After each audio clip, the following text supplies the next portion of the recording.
دہشت گردوں کے ٹھکانوں پر شامی فوج کا خطرناک حملہ ہوا ہے۔ 50 کے قریب دہشت گرد ہلاک اور زخمی ہو گئے ہیں۔ شام کے صوبے ادلب کے جبل الزاویہ علاقے میں ہونے والے فضائی حملوں میں تحریر حشام کے 50 دہشت گرد ہلاک اور سینکڑوں زخمی ہو گئے ہیں۔ المیادین ٹیلی ویژن کی رپورٹ کے مطابق شامی فوج نے اس ملک کے شمال میں واقع صوبہ ادلب میں تحریر الحشام، جنہیں النصرہ گروپ بھی کہا جاتا ہے، کہ دہشت گردوں کے ٹھکانوں کے اوپر بمباری کی ہے۔ شام کے جنگی طیاروں نے آج صبح سویرے ادلب کے جنوب میں جبل الزاویہ کے علاقوں میں تحریر حشام سے تعلق رکھنے والے دہشت گردوں کے ہیڈ کوارٹر کو نشانہ بنایا ہے۔ اس رپورٹ کے مطابق شام کی جنگی طیاروں نے جبل زاویہ میں واقع علاقے سرجا کے ارد گرد 7 بار حملہ کیا ہے اور ادلب کے جنوب میں جبل اربعین کے اطراف کے علاقوں پر بھی بمباری کی ہے۔ تحریر حشام کا کہنا ہے کہ اس حملے میں تحریر حشام سے وابستہ دہشت گرد گروہ لوا حمزہ کو بھی نشانہ بنایا، جس میں خودکش بمبار بھی شامل تھے، ان کو بھی مار گرایا ہے۔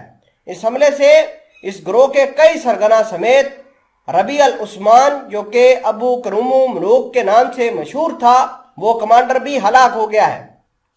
اس سے پہلے شام میں روسی فائٹر جیٹوں نے دہشت گردوں کے ٹھکانوں کو بھی تباہ کیا تھا۔ روسی جیٹ فائٹروں نے شام کے شمالی علاقوں میں موجود دہشت گردوں کے ٹھکانوں پر جم کر بمباری کی تھی۔ رپورٹس کے مطابق روسی جیٹ فائٹروں نے النصرہ اور ترکستانی دڑوں کے نام سے مشہور دہشت گردوں کے ٹھکانوں اور ہتھیاروں کے ذخیرہ اور گوداموں کو نشانہ بنا کر تباہ کر دیا تھا۔ ایک اعلیٰ سطحی ذریعے نے اس بارے میں بتایا تھا کہ ان حملوں سے قبل دہشت گردوں کے ٹھکانوں کا پتہ لگا کر پہلے روسی جاسوسی طیاروں کے ذریعے معلومات جمع کی گئی تھی۔ رپورٹ کے مطابق گزشتہ 2 دنوں میں لتاکیہ ہما کے رہائشی علاقوں میں رپوش دہشت گردوں کو ڈرون حملوں کے ذریعے سے بھی نشانہ بنا کر ہلاک کیا گیا تھا۔ رپورٹ میں یہ دعویٰ کیا گیا ہے کہ شام کی فوج نے لتاکیہ شہر کے مضافات میں دہشت گردوں کے ایک ڈرون طیارے کو بھی مار گرانے کا دعویٰ کیا ہے۔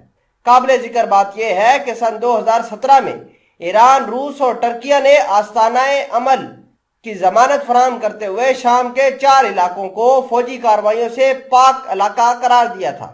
تاہم دہشت گردوں نے کبھی بھی اس معاہدے کی پابندی نہیں کی۔ یہی وجہ ہے کہ آج روس اور شام لگاتار النصرہ فرنٹ کو جگہ جگہ ڈھیر کرنے کی کوشش کر رہے ہیں۔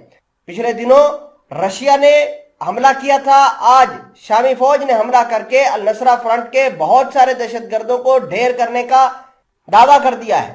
آپ کو یہ بتاتے جائیں کہ امریکہ النصرہ فرنٹ کو سپورٹ کرتا ہے، جبکہ ترکی، رشیا، سیریا اور ایران النصرہ فرنٹ کے خلاف کام کرتا ہے۔